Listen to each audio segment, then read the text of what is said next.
So cheese curds are my absolute favorite state fair food. I've never made them before, but since we can't go to the fair this year, I thought it was a good time to learn. I've got an easy recipe for you here, and I'm going to show you how you can make it at home for yourself too. So let's just take a look at what we've got here. This is just all-purpose flour that I'm going to mix with a little bit of salt. It's actually a fairly good amount of salt for that much flour. Just going to whisk it together. And then 3 liquid ingredients, a whole egg. We're just going to whisk that together a little bit to get it broken up before we put the rest of the liquid ingredients in there. And then I'm going to add in a little bit of whole milk, just a little bit. And then the secret ingredient here is beer. This is one of my favorite beers. It's a Minnesota Beer Furious from Surly Brewing Company. It's going to give the batter a really nice yeasty flavor, but it's also going to give all this carbonation, which is going to make the batter super light and just super crispy, which is what you want. You don't want anything that's too heavy. So once this is whisked together, we're going to put the wet ingredients into the dry, just like this. And you're looking for something that is the consistency of really loose pancake batter. If you're not familiar with it, I might say it's more like crepe batter, but you want something that's going to be super light and it's going to just sheet right off your whisk here. If you find that it kind of comes off in clumps like that, it's a little clumpy still, you might want to think about adding a splash or 2 more of beer. Like, you really want it to sheet off. There we go. I think we're getting it now. You just want it to sheet off in kind of a thin stream. This is looking pretty good. If you feel like you need to, again, you can throw a splash more beer in there just to kind of loosen it up. That's all. Now the cheese curds you buy in the dairy department, fresh cheese curds, I recommend doing them just a few at a time. I'm going to put maybe like 6 or 8 or so in here so I can keep track of how many I've got in the batter. We'll do 8. And then we'll get that kind of mixed around. And then we're gonna talk about oil over here. This is really, really important. You can see I've got a deep fry or candy thermometer in my pan here. We want this oil to be about 375 degrees before we toss the cheese curds in. That's really important because if the oil is too hot, then the cheese curds are gonna cook too quickly. They're gonna get really extra brown and they're gonna take on a kind of a bitter flavor. And also the cheese won't get nice and soft and kind of gooey inside.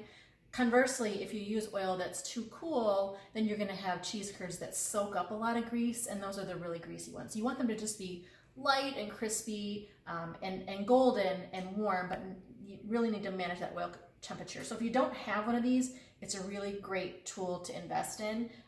You can see I've had mine for a very long time. I've lost the attachment to the pan, but this works. This is how important this is. You really need to have something to monitor that oil temperature. So let's see where we are. We're at about, I would say probably about 220. And we need to go to 375. But keep your eye on it because it can go from kind of a low temperature to a high temperature kind of fast. Okay. So talk about putting the cheese curds into the oil.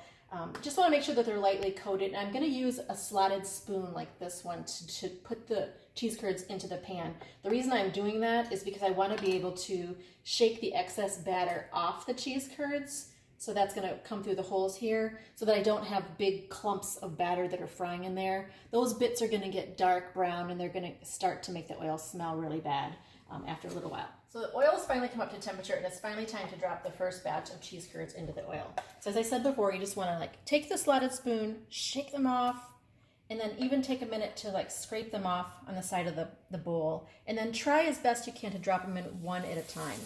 The reason why you want to drop them in one at a time is because if they get clumped together too much, then the batter that sticks between the 2 cheese curds will be pretty doughy and it won't get crispy. It won't taste as good. It won't be light. It'll be more like a little bit of pancake batter in between your cheese curds.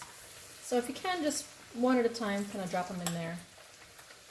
We'll put one more in there. And these only take about a minute or 2 to cook. They cook really fast. One thing you want to have on hand is something to scoop them out with. I love this one for this size pan.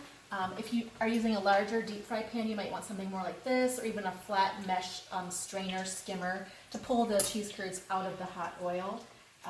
The other thing I wanted to mention is that I'm using a slightly smaller pan than I normally would use so that you could see better into the pan.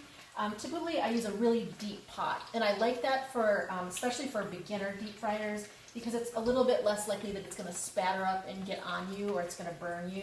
You have a lot more room. You still only need the same amount of oil at the bottom of the pot. So here you can see I've got less than 2 inches of oil. These are really small. They don't need a lot of depth to cook.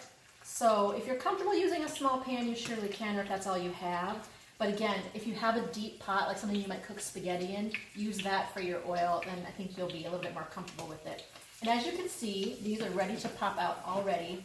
And I'm just going to use the little scooper here with the mesh strainer on it to kind of pop these out. Look how amazing these look. They're golden and they're crispy. And like I said, they just take just a minute or two. The one thing I want to remind you of is control that oil temperature, especially if you, like me, have an electric stovetop. You're going to want to make sure that that oil temperature doesn't continue to increase higher and higher as you're cooking, because that can tend to happen. So you may need to continue to adjust the temperature down a little bit, or even pull the oil very carefully off the heat just a little bit to let it cool down. You don't want to let it get, especially over 400 is going to be really bad, but you don't want to let it get too hot. And if you put too much cheese curds in there at one time, it's going to get too cool. But that's it. These look amazing. I think they're ready for their close-up and maybe for a little bit of ketchup. So I know that's a personal preference. Ketchup is the way to go for me, but now that you're making them at home, you can have them the way that you want them. So enjoy.